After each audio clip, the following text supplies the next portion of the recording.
सुप्रभात प्यारे बच्चों, हिंदी की कक्षा में आपका स्वागत है। आज हम हिंदी का पुनरावृत्ति कार्य यानी कि रिवीजन वर्क करेंगे। तो सभी बच्चे ध्यान से देखिए। फर्स्ट क्वेश्चन है विलोम शब्द। विलोम शब्द, सबसे पहले हम विलोम शब्द का अर्थ समझते हैं। किसी भी शब्द का विपरीत अर्थ बताने वाले शब्दों को विलोम शब्द कहा जाता है। जैसे अंधकार, अंधकार का विलोम क्या होगा बच्चों? अंधकार का विलोम होगा प्रकाश। अंधकार मतलब अंधेरा और प्रकाश मतलब उजाला। सेकंड है लघु। लघु मतलब छोटा, इसका विपरीत अर्थ होगा दीर्घ। दीर्घ मतलब बड़ा। आइए अब प्रश्न नंबर 2 समझते हैं। बहुवचन लिखिए। बहुवचन क्या होता है बच्चों? शब्द के जिस रूप से संख्या में एक से अधिक होने का बोध होता है उसे बहुवचन कहते हैं। जैसे घोड़ा एक वचन है, इसको हम बहुवचन में बदलेंगे तो हो जाएगा घोड़े। नंबर 2 शाखा मतलब एक शाखा, और इसका बहुवचन रूप हम लिखेंगे शाखाएं। प्रश्न नंबर 3 लिंग बदलो। लिंग बदलो क्या होता है बच्चों? लिंग की परिभाषा क्या होती है? शब्द के जिस रूप से पुरुष जाति या स्त्री जाति का बोध हो उसे लिंग कहते हैं।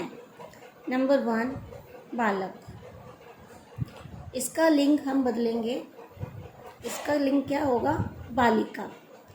बालक मतलब बालक है पुल्लिंग, और इसका जब हम लिंग चेंज करेंगे स्त्रीलिंग में तो ये बन जाएगा बालिका। सेकंड है शिष्य, इसका लिंग बदल के हम लिखेंगे शिष्या। शिष्य जो है पुल्लिंग शब्द है, और इसके बाद आका डंडा जब हम लगाएंगे तो ये स्त्रीलिंग यानी कि शिष्या बन जाएगा। प्रश्न 4 क्रिया शब्दों को रेखांकित करो। इसमें से आपको क्रिया शब्द छांटना है और उसके नीचे रेखा लगानी है, मतलब अंडरलाइन करनी है आपको। तो सबसे पहले हम समझते हैं कि क्रिया क्या होता है।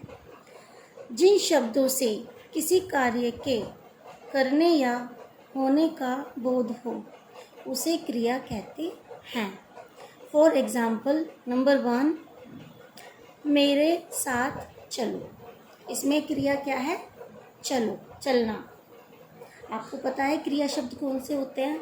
हंसना, रोना, चलना, पढ़ना, ये सभी शब्द क्रिया शब्द होते हैं।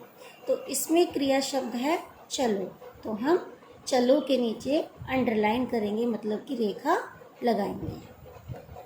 नंबर 2 माताजी खाना पका रही हैं।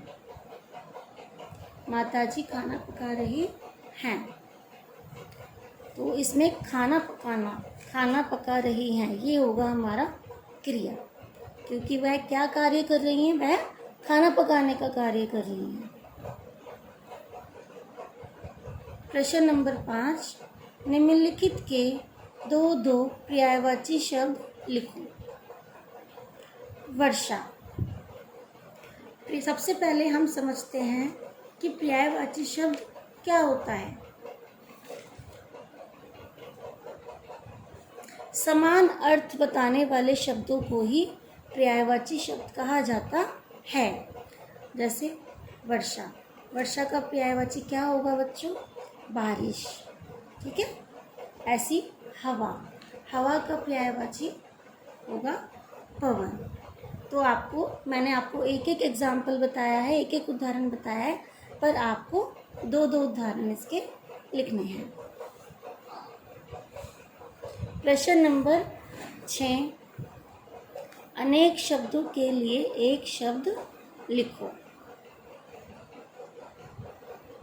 सबसे पहले हम समझते हैं कि अनेक शब्दों के लिए एक शब्द, इसका मीनिंग क्या होता है, इसका अर्थ क्या है, इसकी परिभाषा क्या है। अनेक शब्दों के स्थान पर प्रयुक्त होने वाले एक शब्द को अनेक शब्दों के लिए एक शब्द कहा जाता है। जैसे लकड़ी का काम करने वाला, जो लकड़ी का काम करते हैं उन्हें क्या कहा जाता है, बढ़ई। सभी बच्चे जानते हैं बढ़ई ही लकड़ी का काम करता है। ठीक है। प्रश्न नंबर इसी का पार्ट 2, गाड़ी चलाने वाला। गाड़ी चलाने वाले को क्या कहा जाता है, गाड़ी चलाने वाले को कहा जाता है चालक। तो ये होता है हमारा अनेक शब्दों के लिए एक शब्द। इतना लंबा ना बोलकर हम लकड़ी का काम करने वाले को सीधा कहते हैं बढ़ई। तो ये इसे कहा जाता है कि केवल अनेक शब्दों के लिए केवल एक शब्द लिखना। प्रश्न नंबर 7, नीचे दिए गए वाक्यों में विशेषण और विशेष्य छांटकर लिखिए। सबसे पहले मैं आपको विशेषण की परिभाषा बताऊंगी कि विशेषण क्या होता है।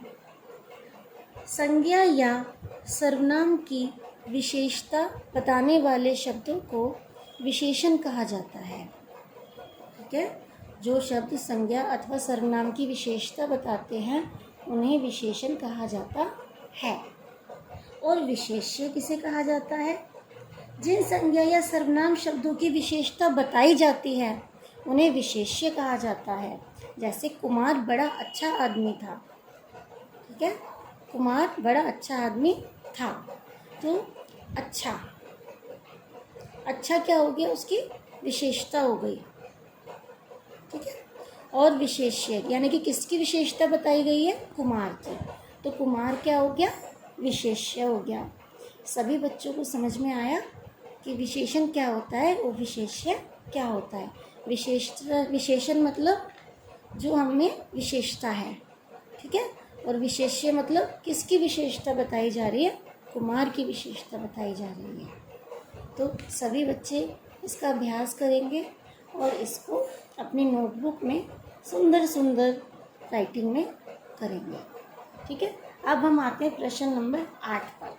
प्रश्न नंबर 8 है हमारा चित्र वर्णन। आपको एक चित्र दिखाई दे रहा है बच्चों, इसे देखकर आपको अपने शब्दों में कुछ वाक्य लिखने हैं। देखिए सबसे पहले आप इसमें देखिए आपको क्या दिखाई दे रहा है। सबसे पहले हम इसमें लिख सकते हैं कि यह एक पार्क का दृश्य है। ये एक गार्डन है, बागीचा है, पार्क है। ठीक है। और यहाँ पे क्या है, पार्क में रंग बिरंगे फूल खिले हैं। ठीक है। कुछ बच्चे फूलों को देख रहे हैं ना कुछ बच्चे फूलों को। तो आपको लिखना है जो जो चीज़ें आप इसमें देख रहे हैं आपको सभी वो नीचे अपने शब्दों में लिखनी है। पार्क में 2 लड़के बेंच पर बैठे हैं। देखिए पार्क में 2 बच्चे बेंच पर भी बैठे हैं। आसमान में क्या हो रहा है, आसमान में बादल छा रहे हैं। ठीक है। पार्क में एक छोटी सी झील है और झील में बत्तखें तैर रही हैं। उन्हें देखकर बच्चे भी बहुत प्रसन्न हो रहे हैं। प्रसन्न मतलब खुश हो रहे हैं। और पार्क में चारों ओर हरियाली ही हरियाली है। तो ये बच्चों ये होता है हमारा चित्र वर्णन। किसी भी चित्र को देखकर, ठीक है, उसका वर्णन करना, उसको अपने शब्दों में लिखना ही चित्र वर्णन कहलाता है। इसी तरह से आपके एग्ज़ाम में भी आपको एक चित्र दिया जाएगा, उसके विषय में आपको 6-7 लाइन्स लिखने के लिए आ सकती हैं। तो आप बहुत सारे चित्र की प्रैक्टिस करेंगे। जितने भी चित्र आपकी किताब में दिए गए हैं उसकी आप प्रैक्टिस करेंगे कि चित्र वर्णन कैसे किया जाता है। जितना आप अभ्यास करेंगे उतना ही अच्छा आप लिख पाएंगे। धन्यवाद।